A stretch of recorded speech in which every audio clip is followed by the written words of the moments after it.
comentar com vocês neste vídeo, meus amigos e minhas amigas, cruzeirense, mas sobretudo torcedores e torcedoras do Bahia, que eu vou adotar a perspectiva, né, aqui do Bahia, né, o que o Bahia quer com esse campeonato, o que o Bahia vai conseguir nesse campeonato. Tivemos uma derrota aí colossal, né, colossal. Se você parar e pensar, o adversário do Bahia, a campanha do Cruzeiro no Brasileirão, e se pensarmos também aí as vitórias anteriores do Bahia, que estava configurando uma autoestima na equipe, inclusive, né? Se nós considerarmos tudo isso, a confiança que estava sendo depositada ali, acho que de técnico para jogadores, jogadores para técnico e certamente da torcida para com a equipe, se a gente considerar tudo isso, precisamos dizer que foi uma vitória, foi uma derrota do Bahia colossal. Impressionante. Ah, mas aí a culpa era, né? Adiantou ficar muito empolgado? Pelo amor de Deus, né? O torcedor tem todo o direito de ficar todo empolgado e assim como tem o direito de ficar triste nas situações complicadas. O torcedor do Bahia é mais um jogador aí para essa equipe, né? Infelizmente essa equipe nem sempre usa esse outro jogador que é sua torcida. A torcida do Bahia é uma das mais fantásticas que temos no futebol brasileiro, gente. Há muito tempo, né? E não merece o que está acontecendo. A torcida do Bahia não merece a equipe rebaixada. A torcida do Bahia sequer merece a equipe nessa posição da tabela. O mínimo que essa equipe poderia dar de presente para sua torcida nessa temporada é não somente ficar na primeira divisão, como chegar à Copa Sul-Americana. Era o mínimo. Porque a torcida do Bahia merece. E muito. Gente, eu fico extremamente triste, né, pelos torcedores do Bahia. Porque basta a gente ver o que acontece na Fonte Nova, né, meus amigos? A festa da torcida, o carinho, a entrega, sabe? Tem muita gente ali que tem dificuldade até para pagar o ingresso, gente. Mas vai lá, paga o ingresso para dar uma força para a equipe. E a equipe, quando vai fazer um jogo fora de casa contra um time que está debatendo com rebaixamento, tem uma apresentação dessa. É lamentável, né? Realmente lamentável em vários aspectos. A gente teve ali um Cruzeiro que não precisou ser muito eficiente. Porque o mais absurdo de tudo isso é que o Cruzeiro não precisou jogar muita bola, né? Você tem um Cruzeiro que joga de uma maneira com um técnico que é, né, a expressão do técnico defensivo. Em qualquer situação vai tentar jogar com o menor percentual de posse de bola. É somente assim que o Zé Ricardo sabe montar suas equipes. Porque ele é um técnico limitado. Ok? Limitado. E sempre foi. Perdão aí aos torcedores do Cruzeiro, torcedores da Raposa, mas o Zé Ricardo é isso. É um técnico incapaz de montar sua equipe para jogar no ataque. Então, notadamente nessa situação complicada do Cruzeiro, ele vai aprofundar, né, o defensivismo no jogo da sua equipe. A equipe vai ser ainda mais defensiva. Agora, como é que o Bahia lida com isso? O Bahia vai jogar na cancha do Cruzeiro, né? O Cruzeiro que tem esse comportamento defensivo. O Bahia pode se dar muito bem nesse confronto se o Bahia tiver um entendimento do que é o jogo. O que é sua condição no campeonato. Então o Bahia deveria ir para essa partida tentando expor esse Cruzeiro do Zé Ricardo diante dos seus torcedores. Se o Bahia fica esperando esse Cruzeiro, o que aconteceria? Num certo momento a própria torcida iria empurrar a equipe para ir para frente. Teríamos vaia, teríamos um monte de questionamento ali. E essa equipe do Cruzeiro, que quando vai um pouco à frente e deixa muitos espaços, seria muito mais obrigada do que a equipe do Bahia a tentar fazer esse jogo ofensivo.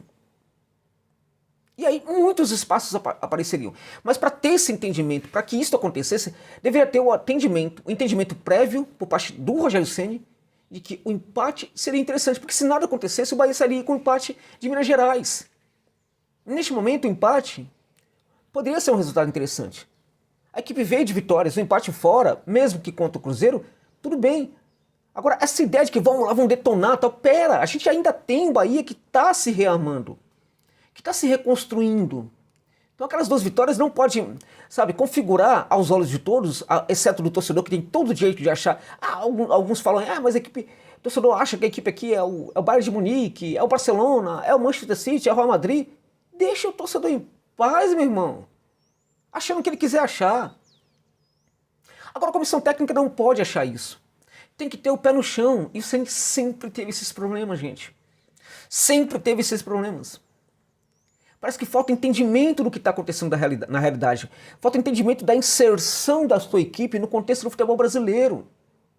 Era jogo para o Bahia buscar o empate, e se fosse a Minas Gerais para buscar o empate, provavelmente voltaria com uma vitória. Aí vamos atacar. Então aqui que faz o Cruzeiro? Dá o campo para o Bahia e fala, venha. Aí o Bahia vai, e vai mal. Quem foi que jogou bem? Everaldo. Everaldo voltou a ser o Everaldo de antes, né? Mas é injusto com o Everaldo, porque, na verdade, a bola trabalhada no meio de campo também não foi bacana. O Biel, que é um jogador muito interessante, inclusive consegue fazer até um diálogo ali entre o meio de campo e ataque, péssimo. Cauli não existiu na partida. E tudo bem, Cauli tem crédito. Tem jogo que ele não precisa realmente... Então, a equipe também tem que jogar sem ele. Tem que saber jogar sem ele. E mostrou mais uma vez que tem dificuldade para jogar sem ele. Vamos ver como é que vai ser na próxima partida, né?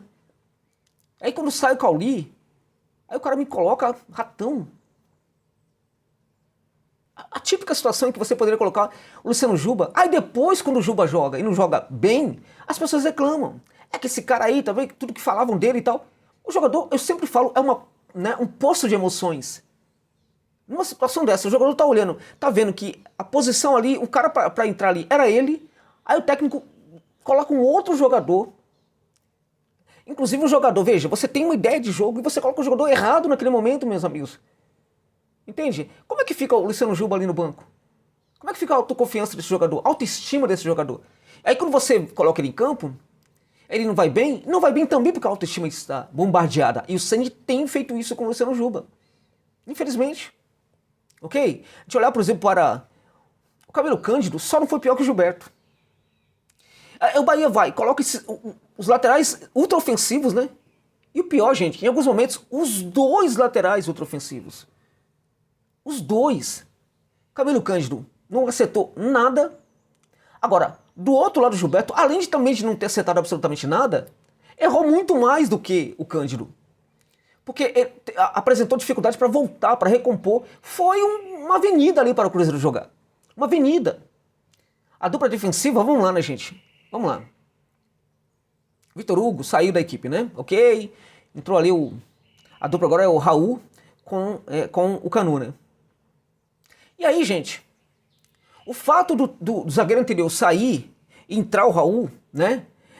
Até mesmo porque era necessário sair o zagueiro anterior, o Vitor Hugo não estava jogando absolutamente nada, só estava atrapalhando. Pode nos levar à ilusão de que o Raul é um grande zagueiro. Não é, nunca foi. Nunca foi.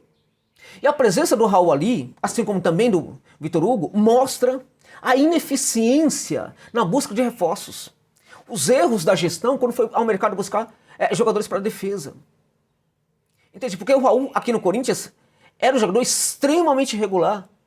Nada legitimava a contratação desse jogador pelo Bahia. Assim como nada também legitimava a contratação do próprio Vitor Hugo naquele momento, que também não vinha bem. Entende? Agora, o fato do Vitor Hugo ter saído não significa que o Raul é grande coisa, porque nunca foi. Ele pode errar menos do que o Vitor Hugo, mas também nunca foi um grande zagueiro. E é muito importante que o Bahia faça uma reformulação e entenda, esses zagueiros não servem e tem que buscar zagueiros no mercado, de verdade. Parar com demagogia de ir muito no Fluminense buscar jogador, de buscar um jogador aqui. Tem que realmente fazer um trabalho sério, né, de encontrar bons zagueiros no mercado, porque esses dois aí realmente não vão funcionar, né? Outra questão, na minha opinião, que é bastante complicada, é a presença excessiva do Rezende como titular, né? É um jogador que também merece ser questionado, assim como o Tassiano, né? Tassiano fez uma partida horrorosa. Horrorosa. Horrorosa. Ninguém jogou bem, né? Iago não jogou bem, quem entrou também não foi bem. Agora, o pior de todos quem foi? Foi o técnico. É uma derrota complicada. O Vasco da Gama joga hoje, se vencer, fica a 1 ponto do Bahia. O rebaixamento ainda não está descartado. Eu quero muito acreditar que o Bahia não vai cair. Não pode cair. Não pode cair. Entendam isso. Não pode cair. A torcida do Bahia não merece. Ok? E tem muito time ruim no campeonato. Até piores do que o Bahia, tá? Então, na verdade, está muito na mão do Rogério Ceni. E ele precisa, na verdade, baixar a bola dele. Porque a equipe ontem foi um pouco o espírito do técnico. Um time com salto alto achando que ganharia a qualquer momento. Não é assim que funciona. Neste jogo, o Bahia deveria ter um entendimento, a partir do seu técnico, de que poderia explorar os erros do Cruzeiro. E não tentar tomar conta do jogo daquela maneira, né, deixando muitos erros ali dentro de campo. Claro, né, resolveu jogar de forma ofensiva, Tem condição para isso? Conseguiu mostrar condição para isso nessa partida? Está preparado para esse tipo de jogo? Já se mostra despreparada desde a época do técnico enganador, o Renato Paiva. Com o novo técnico, será que o Ceni já conseguiu ajustar totalmente ali as peças para que a equipe pratique esse jogo?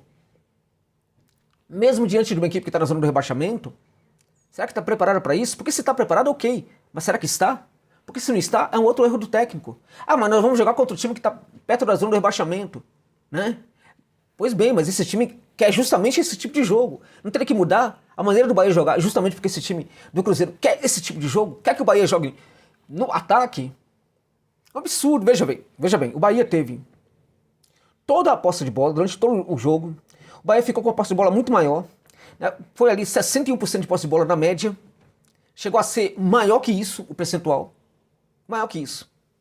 O Cruzeiro com 39% de posse de bola terminou assim, né? Mas teve um momento ali que chegou a 30%, por exemplo. O Cruzeiro finalizou 14 vezes. 14 vezes. 5 delas em direção ao gol e a defesa do Bahia também, né? Que inclusive guardou um, né? Facilitando a vida do Cruzeiro, né? O Bahia conseguiu levar 3 gols, né? O Bahia, gente, teve 6 finalizações. Com todo esse jogo de ataque aí, com todo esse domínio desse final aí, o Bahia finalizou 6 vezes. Quantas finalizações o Bahia mandou para o gol? Nenhuma. Nenhuma finalização. A equipe do Bahia, com esse jogo ultra ofensivo aí, com os dois laterais às vezes atacando ao mesmo tempo, com todo mundo chegando ali ao mesmo tempo, não acertou o gol uma única vez. Este é o maior exemplo de que a equipe talvez não esteja neste momento preparada para esse jogo ofensivo.